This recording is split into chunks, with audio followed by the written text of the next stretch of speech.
Good evening. This is Authenticity Inc., the business of being real. This is Kate.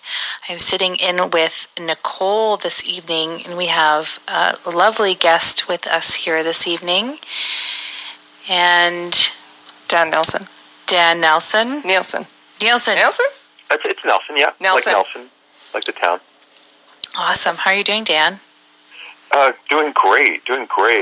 Very exciting stuff is happening in the world, so I'm always trying to stay in the positive and the light, you know? Yeah, for sure. I have to say, you certainly have been for the past 10 minutes as we're getting set up for our show this evening. Oh, for sure. It's all, isn't it? Yeah. You've been helping keep it light. We're great. Yeah. Well, we're navigating the technology as we're back in the studio. So, Nicole. Yeah, Dan, did you send me a bio? Well, the bio, did I send you a bio? Well, I can just tell you my bio. You'll tell us one. On the moment. Okay. Yeah. Well, the reason that we wanted to bring our friend Dan on the show tonight is because we're going to talk about conspiracy theories. It feels like it's a right time to talk about conspiracy theories because there's just so much divisiveness right now in our culture, our society, in the media, and there's a lot of stress and pressure on us in society, and we're hearing a lot. Conspiracy theories are getting a lot of energy and attention. So I thought, why not? Well, wanted to have you on the show for a long time, so now we have a reason. Oh yeah. Great. Yeah, I mean, tell us a little bit about yourself so we can introduce you to our guests, or you can introduce yourself. Sure. And one thing I know about you is you're very unconventional, so already that's unconventional because usually we have a written bio in advance. Oh, right. And we don't. So, So yeah, that's we're going unconventional, which is great. That's what I love about having guests on. So maybe if you tell us a little bit about yourself, and then we can dive into some questions we have for you. Yeah, absolutely.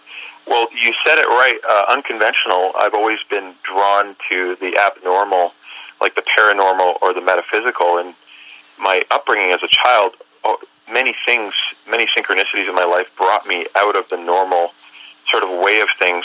And I've always questioned the mainstream reality. And even when I was really young, I had a suspicion that I was being watched, and this was all like a game show or something like that. I went through a period, so I was already suspicious of the mainstream. I didn't grow up religious or anything like that, but I had a lot of freedom to play, so I spent a lot of time on my own outside. And my sister kind of got me into Buddhism a little bit when I was very young. She talked about it, so that really opened up sort of like the bigger picture.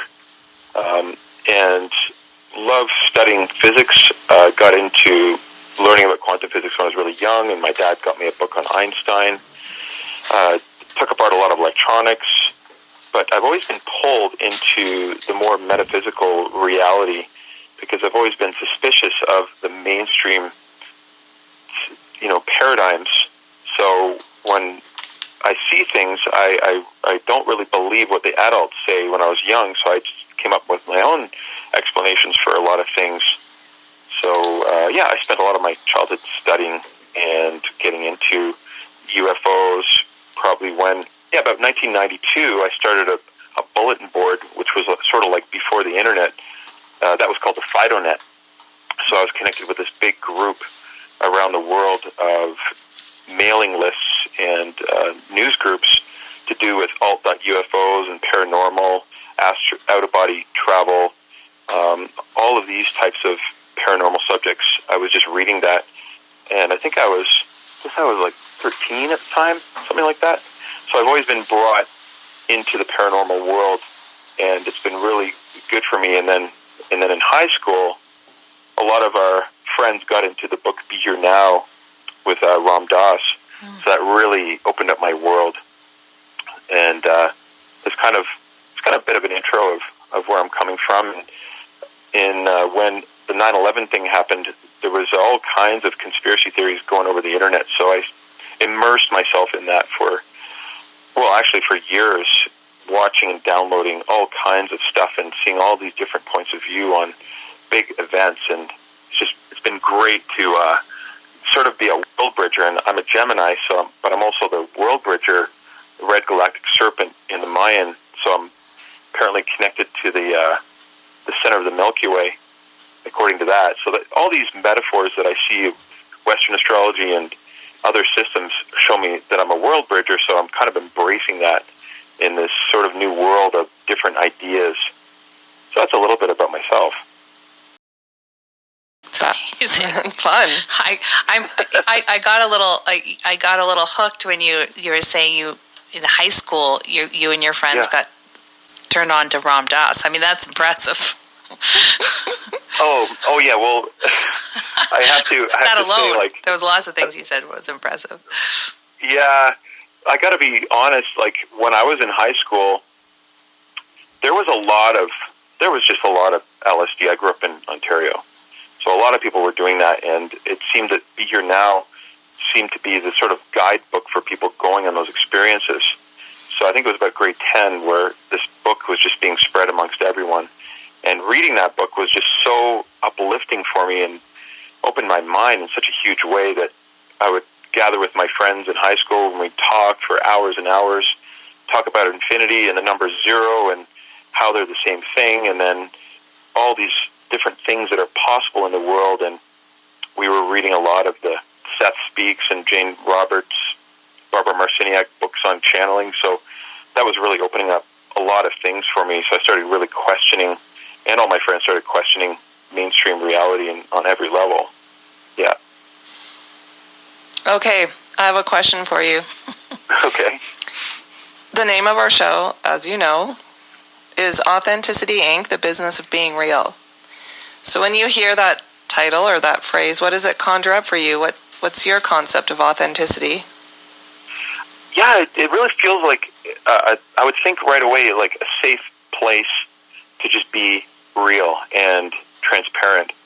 And just that word authenticity, it just feels so refreshing and so good, because when you hear that and the idea of being real, it sort of gives people permission to let down the boundaries and just be authentic and share your real gut truth.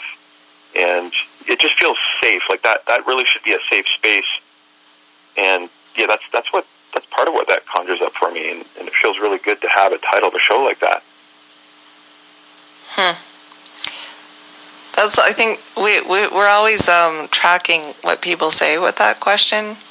Yeah. And the safe, I don't know if we've heard someone use that word before to relate it to authenticity, but it makes sense. Feel safe, a safe space? Mm-hmm. Yeah, I like Yeah. What? I do think a safe space would be a place which people could really feel like they can share their truth, despite any of the polarized, ideologies that may exist in the current time frame. But to be able to be in a place where it doesn't matter what your ideology is, but be able to truly share that and feel that you can share that, that's very important, especially today when there's so much polarization. Mm-hmm. What are you reading right now? I'm reading, lots of different things. I read a lot of blogs on the internet, but some of the things that I'm into right now would be like Walter Russell's The Secret of Light, or Dewey Larson, Beyond Space and Time, or different books that help me think outside of the box when it comes to quantum physics. So I'm really into questioning a lot of the assumptions that we've made about quantum mechanics. And Walter Russell, one of the things he says is that light doesn't travel at all, and the idea that we think that light travels is a misconception, and unconscious bias affects us from seeing what's really going on with what light is and what electrons are. So really like to look deep into different theories on what electrons are, what photons are, what light is. So, and also reading little bits of Course in Miracles, and another book called The Law of One, which really is sort of like the alchemy of higher dimensions. So that's some of the stuff that I'm into right now. What are you listening to right now? What am I? Oh, you mean like music? Well, Anything. What are you? Oh yeah. What do your ears listen to? I listen to. Like, as you know, I'm very curious about a lot of conspiracy theory ideas. So I do love to go to sites like Disclosure Project and listen to a lot of these ex-military people who are now retired talking about things they've witnessed to do with UFOs. Like, a lot of military disclosures are going on, and there's got to be about, I guess, say 1,500 or so of these people that have come forward in the last 20 years. So I listen to that. I listen to a lot of kirtan music, Sanskrit music, like Krishna Das. I find that very, very humbling. And some podcasts that I really love, like a person named Aaron Abke, who talks about the metaphysics of angels, the metaphysics of alchemy and higher dimensions. I love Spirit Science, which is a wonderful YouTube channel that looks into quantum mechanics, and it looks into mystery schools and sacred geometry. So that's kind of some of the stuff that I really love, that really gets me passionate and excited. Great. I have a new question that I didn't I didn't pass by Kate. I'm going to ask it anyways. What do you do to restore or rejuvenate yourself? Yeah, that's a really good question. That's an important question too. I find going outside, like going into the forest, will always restore me. And if I get stagnant, I just try to find time to go out and chop wood. One of my favorite things to do is build trails. So working with existing animal trails and kind of like trying to make them, basically making areas of the forest that are sacred accessible to humans, and just sort of working with the natural landscape. So I've been building a lot of trails. It's been something that keeps my body in shape, keeps my mind tuned in, and tuned into nature. So that's definitely something that rejuvenates me, as well as just lying down and meditating as much as I can.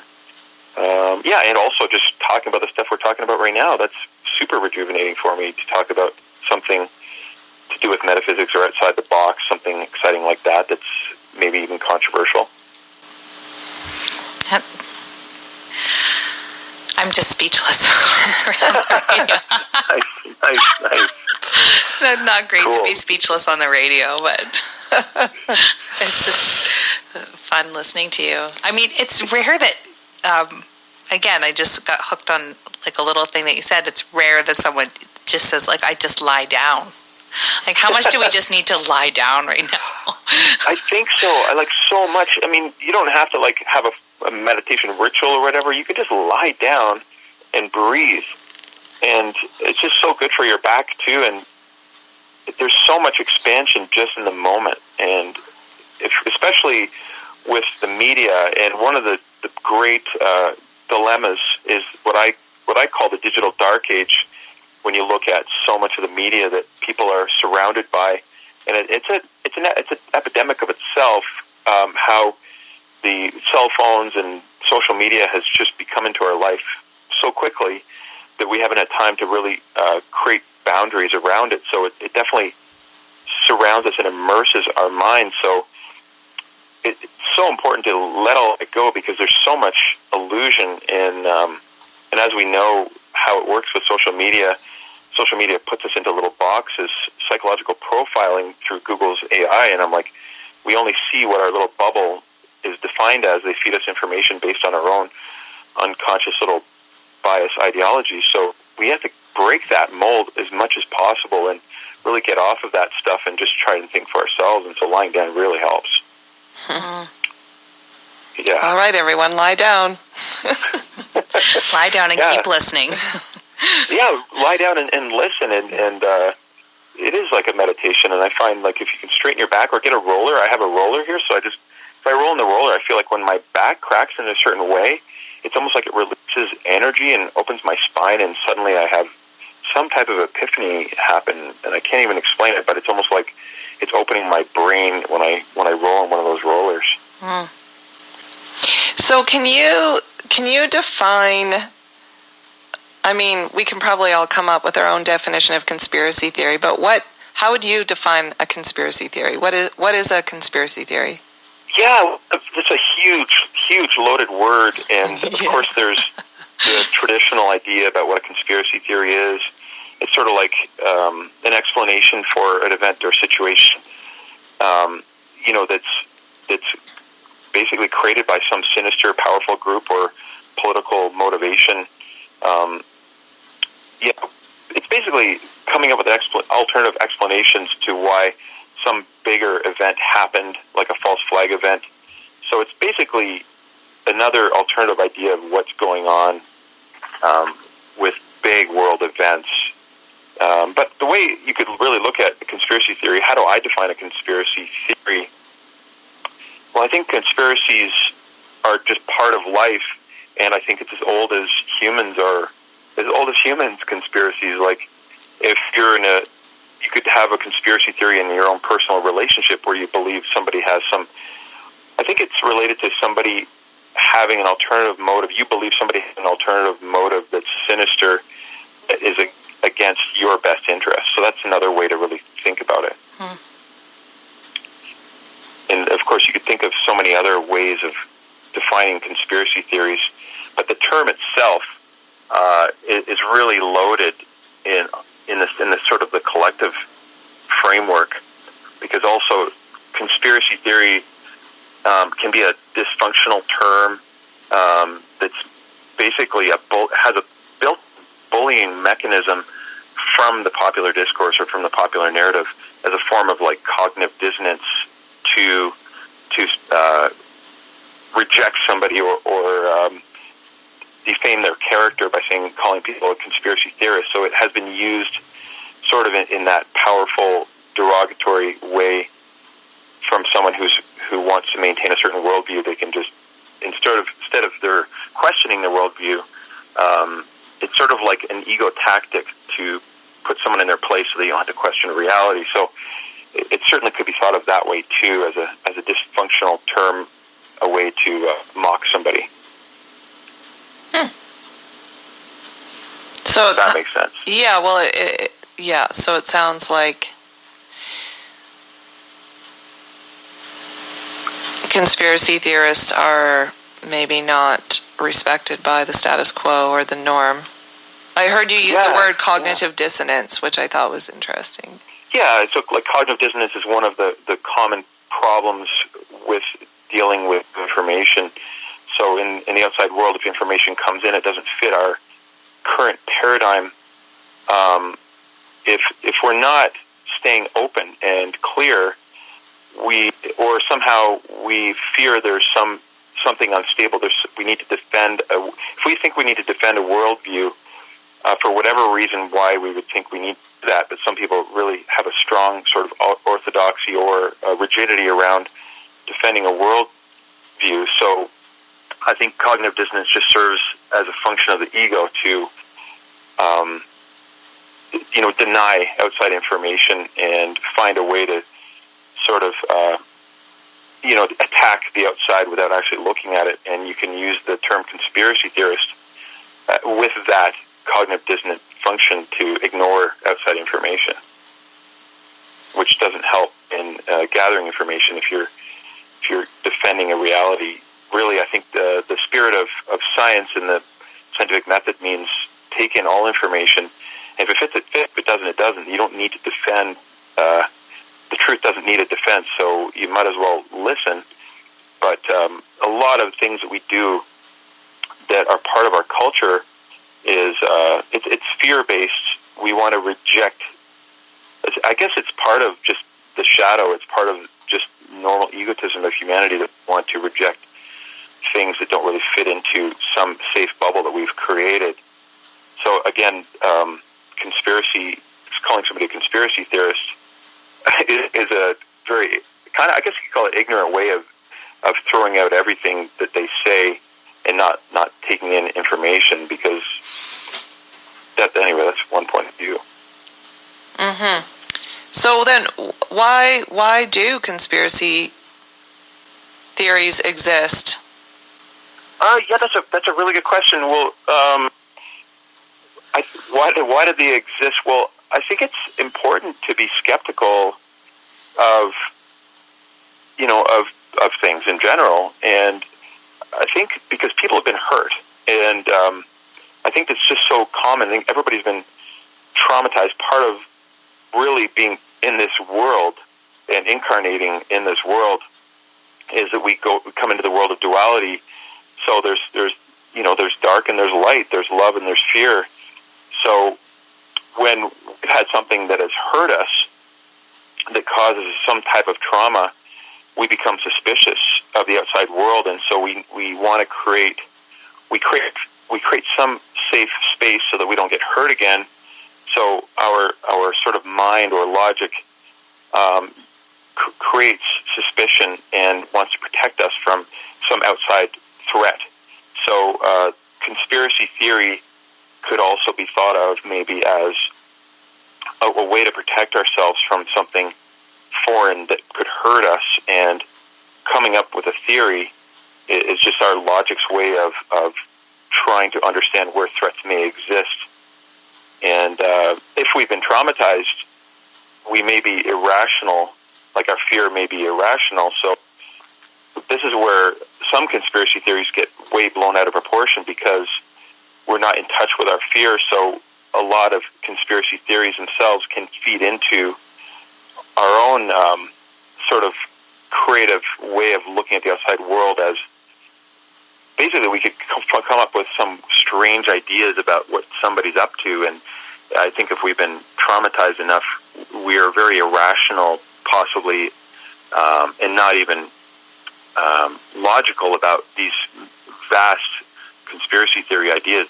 And that's an interesting thing I'd like to talk about, because some modern conspiracy theories have been blown so out of proportion, and they don't get checked by the normal rational logical system in our brain, and they get blown out of proportion.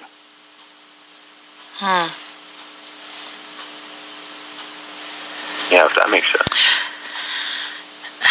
Yeah, I almost want you to say more about that. Say more about what specifically? Yeah, well, like this tide from people, like, they experience event, it's traumatic, and then the stories they make of that can get blown out of proportion. And I feel like that's the lens through which a lot of the public is will then label conspiracy theorists. Yes, exactly. If we have, everybody's got a different point of view, but definitely there can be a demographic of people who would be susceptible to believing a false conspiracy theory, because I'd say there's probably more false conspiracy theory or conspiracy theories that are untrue or highly improbable or irrational, as much as they look rational. There's definitely a demographic of people who have been hurt, who are more susceptible to believing conspiracies, maybe because based on their psychological situation, they see the outside world as a threat. Some people will see the outside world as more of a threat than others. But if you see the outside world as a threat, maybe because you haven't figured out what is traumatizing you, and you haven't done the work internally, and if you haven't done the shadow work internally, then you tend to project it in the outside world. And so when people do that, they certainly can come up with theories that justify why they're feeling traumatized, and that fear itself affects our ability to think properly. So that's a bias in itself, in which, because we see the outside world as a threat, we can believe conspiracy theories that are grandiose, in the sense of we can think that most of the world is against us and all politicians have some sinister motive to try and control people, or there's some of the biggest conspiracies. I love getting into some of the bigger conspiracy theories that people believe, and they happen at many levels, but one of them is that, sort of like the David Icke point of view, that there's the whole Bilderberg group and the Illuminati who have controlled all the international banking systems, and the Queen and the royal family are, have you heard this before? The Queen and the royal family are lizards from a royal bloodline. Sorry, no. Have you heard this? I haven't heard this one. Okay. Well, it's pretty big. But I think that my point is, I think if you have been deeply traumatized, you can see the outside world as a threat. However, if you can do the internal spiritual work, shadow work, then you can get to a really peaceful place, and everything just changes in the outside world. Everything shifts. So I think people are basically good. And if you come up with a conspiracy theory that makes you believe that everybody's suspicious, like all the politicians, you can't trust them, and that's not very balanced, because people are basically good. And there's definitely some dark, sinister, psychopathic people controlling corporations. But I think it gets blown out of proportion of how powerful they really are. Mm. Yeah. There's so much more I could say about that. Well, I'm sure, and it's incredibly interesting. I'm wondering, like, I would love to hear more about kind of your favorite conspiracy theories, and I'm thinking maybe we'll just take a quick song break right now, and right. And then come back and talk a little bit more. We're talking to Dan Nelson about conspiracy theories. I did get Spotify up and going. So, was there a song by Nico that you? Oh yeah. The song that I really like would be "The Tablets of Thoth," and Nico's he's an old friend, and him and Chris started a band called Savage Blade, and one of the songs was inspired by our research, and it was about the ancient pyramids and the Sphinx and the sort of like the halls of Amenti, where there's these sacred libraries under the Sphinx, according to these old scriptures. And so Nico wrote a song about that in the fall of Atlantis, which I find is very, very appropriate, because some of the deeper conspiracy theories go deep into secret societies and the Freemasons and the Knights Templar that talk a lot about what's going on with the pyramids. And so there's a song perfect for that, which is called "The Tablets of Thoth." And Thoth, a very interesting person who had many names and apparently lived for a long time, and he was one of the he was known as Hermes Trismegistus in some circles, or Quetzalcoatl, and apparently traveled the world during an enlightened age. So it'd be really fun to play that song, because I think it might be appropriate. Okay, I have it queued up. Find that one. I have it. Sweet. I have it queued up. Let's see if it will communicate with the soundboard. Yeah, great. I think the lyrics should be pretty clear, but it's about the fall of Atlantis into the sort of third density. Okay, here we go. Fun. Savage Blade, "The Tablets of Thoth." We'll be right back. Sweet.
Kootenay Co-op Radio, 96.5 CJLY, Crawford Bay, community-powered radio.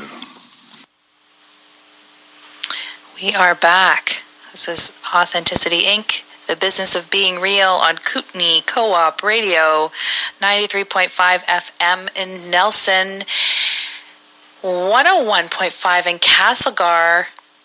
That's new, isn't it? It says Lower Slocan as well on this very beautiful sign over here. And the lower close, yeah. 107.5 in New Denver, Upper Slocan, or 96.5 Caslow East Shore. So exciting. Yeah. Or online. Or online, live stream, KootenayCoopRadio.com. All around the world. Yeah. We're we're on the phone with good friend Dan Nelson talking about conspiracy theories. But before we dive back into that, I just do a couple PSAs from town. September to December, so we're getting close to December, Eco Society Farms to Friends has launched a new program to support 54 local income families and seniors to access healthy food grown locally in the West Kootenays. Eco Society staff and team of volunteers provide weekly no-contact delivery to homes for those in need, working with 3 local farms, Glade Organics, Linden Lane Farms, and Mr. Mercy's Mushrooms. They're bringing weekly boxes of fresh local produce to these low-income people until December. You can sponsor a family through the Farms to Friends program through the website www.ecosociety.ca/campaign/farms to friends. And I think this is still current, to 2021 Seeds Calendar fundraiser. The Seeds Nelson 6th Annual Fundraising Calendar is in the stores now. The theme for 2021 is Nelson Places and Pursuits, with amazing photography and art showcasing our breathtaking area. The calendars can be found at Otter Books, Touchstone's Nelson Museum of Art and History, Visitor Center, Kootenay Moon Home Furnishings, Kootenay Co-op, Elson's Market, Nelson Farmers Supply, and Tagum Shell. Online sales available at www.seedsnelson.org for anyone, folks outside of Nelson. So, there we go. Awesome. That's great. Thanks, Nicole. Mm-hmm. So Dan, those of you that have just tuned in, we're talking about conspiracy theories this evening. So, what's your favorite? Oh, favorite. Oh my goodness, I've got a lot of favorites. I'm curious though about you guys if there's one that has been coming up for you that you're interested in that's something that you'd like to talk about. Well, I think just throwing it back at you. The present one right now is COVID or no COVID. Wow. Okay. So that one, well, that would be a really, really big one to dive into. One of the interesting things is sometimes it's hard to talk about current conspiracy theories because they can be so polarized, and to navigate that, you have to be very loving, caring, and mindful. And I know that there are a lot of illusions about. There's a lot of sides on this, and there's a bunch of different camps, and I find that those bubbles and ideologies are so rigid. And again, I was talking earlier about the social dilemma. There is a documentary on Netflix, Social Dilemma, that really goes to what I've been understanding about how people are sort of kept in their bubble based on their psychological profile. I've got different accounts, for example, for YouTube, so I can switch to another account that's sort of like I get more metaphysical content because I only like things from that account. And I have another account that I notice somehow I'm getting pigeonholed as somebody who's conservative because I see a lot of very conservative stuff show up, and I'm like, wow, that just demonstrates that often people are kept in their ideological bubbles and they only get information that fits into whatever narrative they seem to be part of. So, but I would like to say that a lot of conspiracy theories that are no longer conspiracy theories, they're more called historical fact. So, every major revolution or government is involved some kind of conspiracy theory. And you think about some of the ones we know of that are now just commonly understood. For example, like Watergate and sort of the Nixon trials, why he resigned, the Pentagon Papers, the Daniel Ellsberg, who people called a conspiracy theorist back, around the Vietnam War times in the 70s.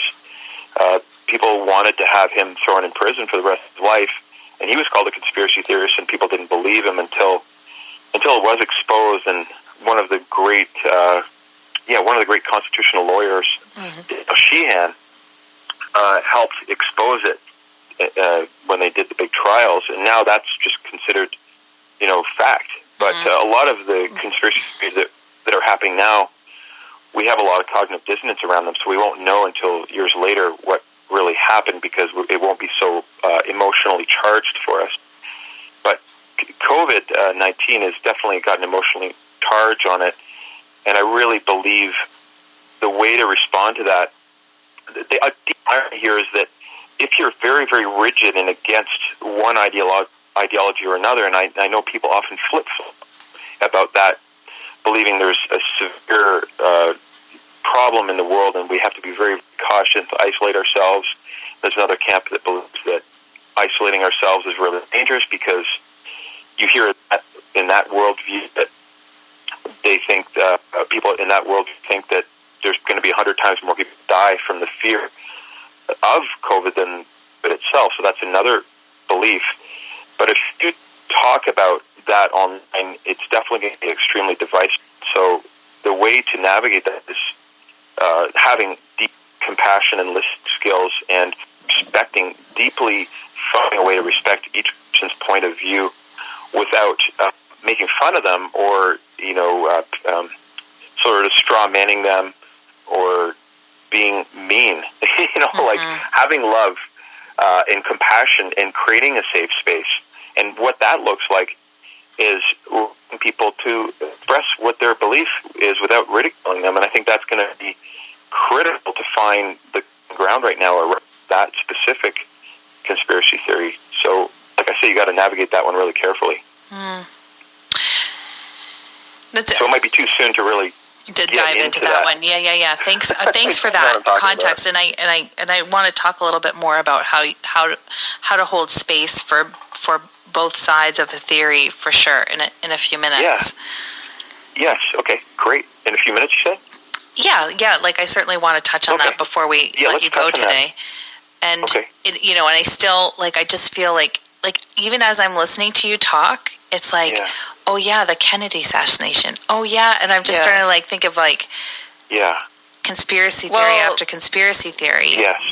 Well, there's definitely the conspiracy theories that are very, very common, that are pushing towards very likely, and the ones that many, many people believe in. I think the Kennedy assassination is the number one big conspiracy theory that I would say, from my understanding, most people believe is true, that it was an inside job, and I think that's a good example. 9/11. Yeah, that's the one I was going to ask about. Yeah, 9/11 being an inside job.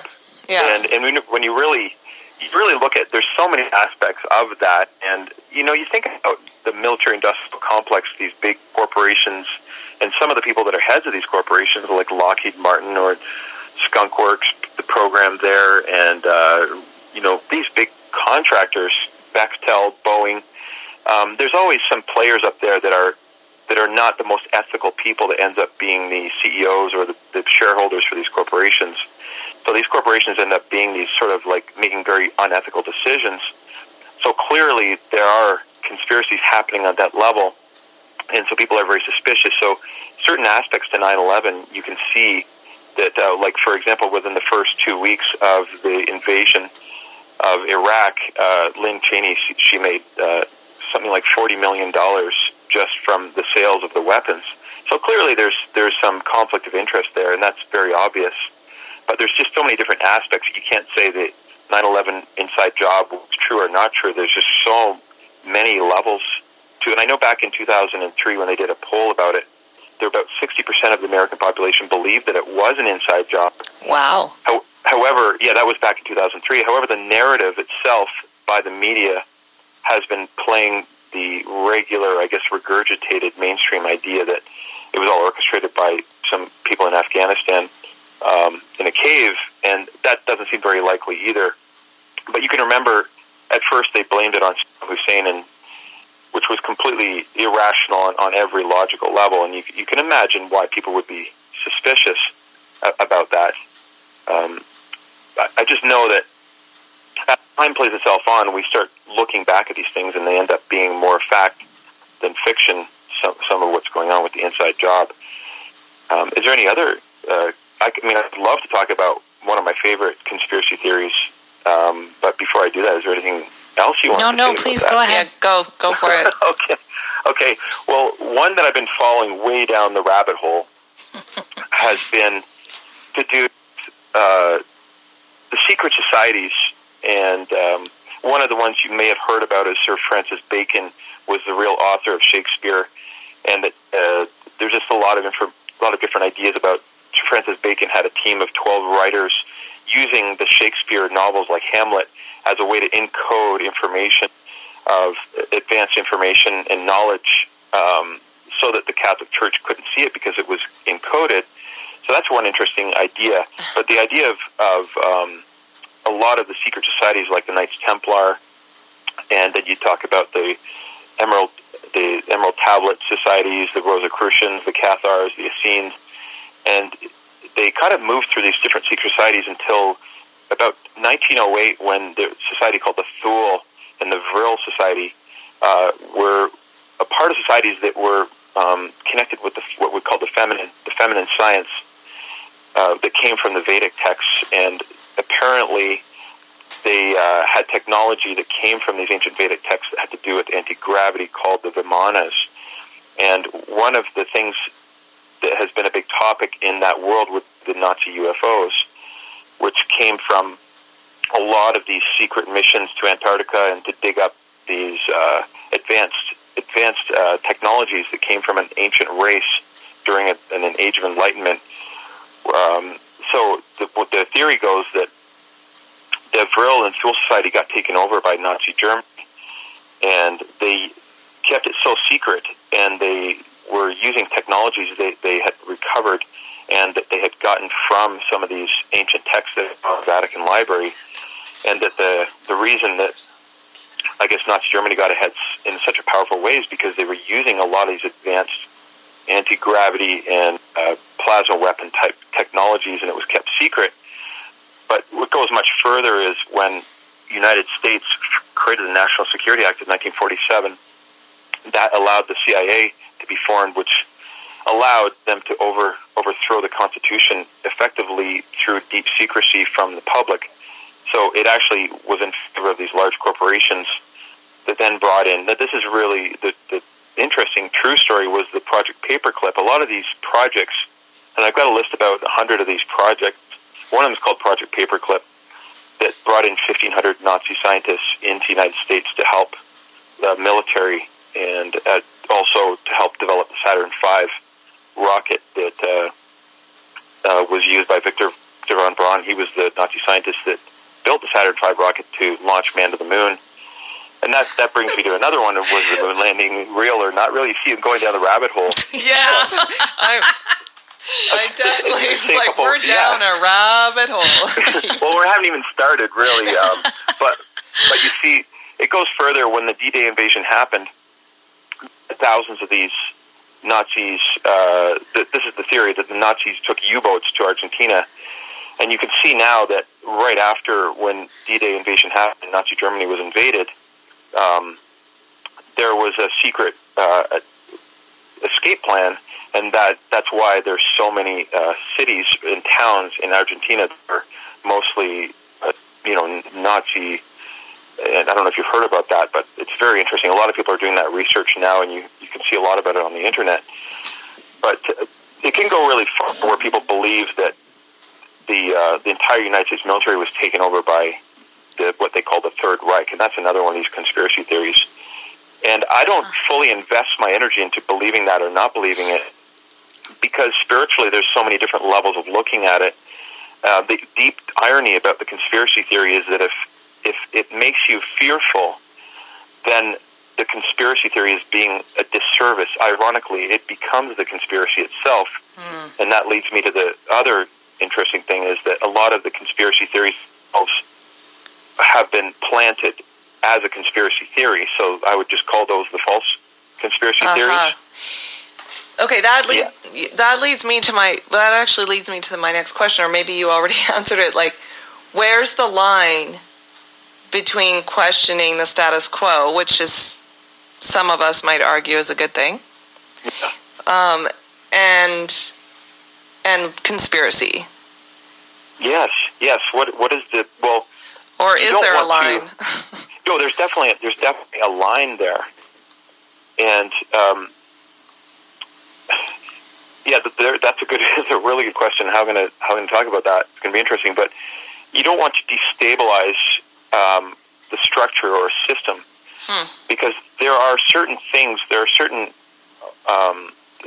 we could question reality that would destabilize society, but the stability is very important to a certain level. And I really love to, Carl Jung is sort of like my guide in understanding a lot of this stuff, because one of the things he said is that when you're in deep therapy, you want to respect the client, you want to respect the person who you're dealing with, because people have different worldviews, and whether they're real or not real on some level is irrelevant, because they need to be seen and heard on a level, even if they're an illusion. You need to respect people where they're at. So people who want to disrupt society, or people who believe in one conspiracy theory that may be true on many levels, if that their motivation for destroying or disrupting a system, that is a line you don't want to cross, because that could be too destabilizing. You know what I'm talking about. So yeah, and because you mentioned something. I was talking about the false conspiracy theories. Yeah, right? And also just like when it instills so much fear. You said you made some comment about that that's right, too. That's right. Like, so if a conspiracy theory causes you to be in a state of fear, then you totally got the wrong message. The conspiracy theory would ideally play the same role as seeing the demons. Jung talked about demons can actually be angels, because when you shine the light of your consciousness into the corridors of your depth, that's the unconscious shadow that controls you. When you bring the light of consciousness on that, then it transforms. So the conspiracy theory should really properly be something that brings you into the light, so that you can question the shadows and the motives. Because when you become aware of a real conspiracy, and they're happening all the time, and it's part of politics, if you are willing to look at it without cognitive dissonance, then you can bring proper reciprocity or proper healing to that. And it's better that you figure it out sooner than later when a conspiracy happens, because cognitive dissonance allows the conspiracy to fester the same way that ignoring some part of your healing process or something that you don't want to face, it just becomes worse if you don't look at it, so then it explodes. So my point is that if a conspiracy theory makes you feel very fearful, you're getting the wrong idea. And in fact, if you become very fearful about the outside world, you're getting the wrong message. And because the real truth is that when you bring the light of your consciousness towards it, then it doesn't control you anymore. So the conspiracy theory should play the same role as the prophecy, in that it makes you aware of some shadow aspect that you can then bring the light of your consciousness onto, so it doesn't have that control over you. Okay, so we only have a few minutes left, and what I really appreciate about just sitting with you here tonight is that you're not you seem to have this neutrality around conspiracy theories, and so and conspiracy theories can be so divisive. Yeah. And so what would you say to listeners about, how to hold space for, I think this goes beyond conspiracy theories into just differing opinions. Like, how do we hold space for those who want to question the stories that we're told versus the stories that are being dominant. Yeah, or questioned or yes. created around events. Yes, well, this is a good question, and I think the best way to approach that is to really be mindful and not dismiss conspiracy theories, but sort of find a place where you can be curious about it. And if you really invest too much that it's this way, or if it's black and white, if it's this way or it's not, this is the problem, is that whether something is true or not true, it brings you into the world of duality, but the truth is always in the middle. And in your own sort of growth or your own evolution, you want to be able to take information in and not be so rigid that you deny it. But I'd say the safe space is to be curious and, on some level, give people the benefit of the doubt that you're talking to. If they believe in a conspiracy theory, there's probably some truth to it. And it may seem completely ridiculous and irrational and even dangerous, but if you have the attitude of being curious towards that person or towards a conspiracy theory, it doesn't have to be sinister. You can just be curious about it. But even, I think even at a deeper level, when you study quantum mechanics, it tells you, well, the world is a reflection of your own unconscious beliefs. So how much of your unconscious beliefs are forming what would appear to be real in the outside world? And I know that when you make that, you know what I'm talking about? Mm-hmm. And when you make that shift inside yourself to really believe, and I really believe that nature intends good, and that the true conspiracy theory is that pronoia, one of pronoia, that the world is out to help you. Like, that really, and this is why I go to Carl Jung again. I said, like, when an unconscious condition isn't made conscious, it manifests itself in the outside world as fate or as destiny. So Carl Jung talked about the synchronicity, the ACOG connecting principle, and basically said that the outside world is coordinating to bring your unconscious shadow to the surface so that you can face it. So I'd say that really the proper way to look at it is that everything, there is a conspiracy, but it's actually the most beautiful one you could ever imagine, that the outside world and that nature are intending you to wake up from your shadow. That's beautiful. You know what I'm saying? Yeah. That's really what I think about it. That's beautiful. I hate to say this, but we have to wrap up. So it's been a pleasure speaking with you, Dan, and I really appreciate your approach around this. And we need more time with you. Yeah, we need way more time, and of course, you're going down the rabbit hole. I just like to bring it into the light so that we can make the shift in ourselves, because the outside world reflects what we really, the highest truth, which should be positive and should be about love and not fear. Yes, yeah. We're going to have you back, and just I'm so glad you're here with us. I mean, Thank you. Yeah. Well, thank you for asking me to talk about this. It's great, and maybe this can be a whole new topic we can discuss more. Yeah, in the future. For sure. Okay, we're going to thank you so much, Dan. We're going to end with your song request, Hero's Journey. Sweet. Thank you. Okay, here we go. Take care, Dan. Good night, everyone. Good night, everyone. Thank you so much. Good night.